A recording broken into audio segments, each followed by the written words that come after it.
শীত মানেই পিঠাপুলি, আর দুধ চিতই তো সবচেয়ে সেরা পিঠা, এটা না হলে তো আর চলেই না।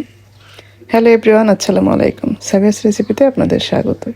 আজকে আমি দুধ চিতই তৈরি করব, নো ফেল রেসিপি। যে কেউ কিন্তু এই রেসিপি দেখে তৈরি করতে পারবেন, একদম পারফেক্ট হবে পিঠাগুলি। চলুন তাহলে রেসিপিটি দেখে নিই।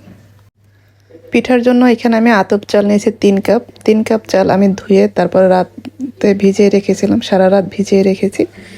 তারপরে সকালে আমি এটা ব্লেন্ড করে নিব। এটা আমরা পানি দিয়ে ব্লেন্ড করব, সামান্য পানি দিব, খুব বেশি কিন্তু পানি দিব না। সামান্য পানি দিয়ে একদম ব্লেন্ড করে একদম মিহি পেস্ট করে নিব।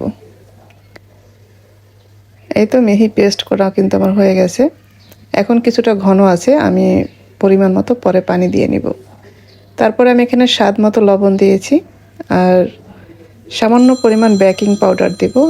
বেকিং পাউডারটা অবশ্যই দিবেন, তাহলে পিঠাগুলি একদমই পারফেক্ট হবে, কোনো রকমই সমস্যা হবে না। এখানে কিন্তু আমি হাফ চা চামচের মতো বেকিং পাউডার দিয়েছি। এখন বেকিং পাউডারটা দিয়ে সামান্য পানি দিয়েছি, যেটুকু পানি লাগবে। ব্যাটারটা কিন্তু খুব বেশি পাতলাও হবে না, আবার ঘনও হবে না, দেখে নিশ্চয়ই বুঝতে পারছেন। এদিকে আমি এখন রসটা তৈরি করে নিব। এই জন্য আমি এখানে 2 লিটার দুধ খুব ভালো করে জাল করে নিয়েছি। তারপর এখানে গুড় দিয়েছি, আমি এখানে প্রায় 2 কাপের মতো গুড় দিয়েছি। মিষ্টিটা যার যার পছন্দ মতো, কেউ মিষ্টি বেশি খায়, কেউ কম খায়, এই জন্য মিষ্টিটা পছন্দ মতো দিয়ে নেবেন। এখানে আমি সামান্য পরিমাণ লবণ দিয়েছি, মিষ্টি খাবারে সামান্য একটু লবণ দিলে স্বাদটা খুবই ভালো আসে। রসটা রেডি হয়ে গেছে, আমি এটা ঢেকে রেখে দিব। এদিকে আমি পিঠা বানাতে চলে আসলাম।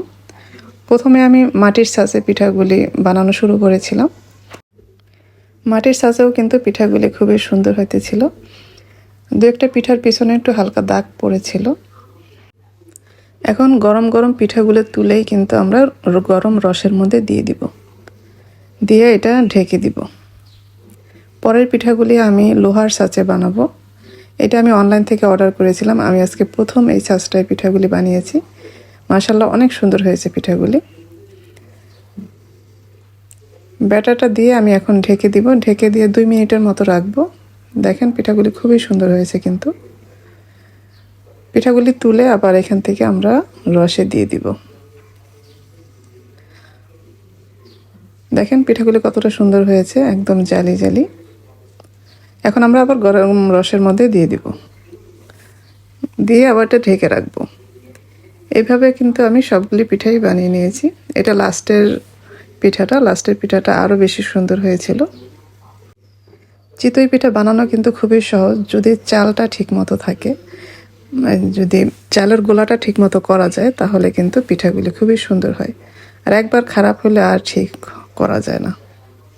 এই তো আমার সবগুলি পিঠা বানানো হয়ে গেছে। আমি এখন এটা ঢেকে রেখে দিব। 4-5 ঘন্টা রাখতে পারলে ভালো, কিন্তু আমি রেখেছিলাম 2 ঘন্টার মতো। 2 ঘন্টা পরে দেখেন পিঠাগুলি তারপরও বেশ রস খেয়ে একটা অনেক বড় বড় হয়ে গিয়েছিল। আর পিঠাটা এতটা মজার হয়েছিল, দেখতে যেরকম খেতেও অনেক বেশি মজার হয়েছিল। আশা করছি আজকের রেসিপি আপনাদের ভালো লেগেছে। ভালো লাগলে লাইক, কমেন্ট এবং শেয়ার করে দিবেন। যারা আমার রেসিপিগুলি ফেসবুক থেকে দেখেন, পেজটি ফলো করার অনুরোধ রইল। আর যারা ইউটিউব থেকে দেখেন, চ্যানেলটি সাবস্ক্রাইব করার অনুরোধ রইল। সবাই ভালো থাকবেন। পরবর্তী রেসিপি দেখার আমন্ত্রণ রইল। আজকে এই পর্যন্তই। আল্লাহ হাফেজ।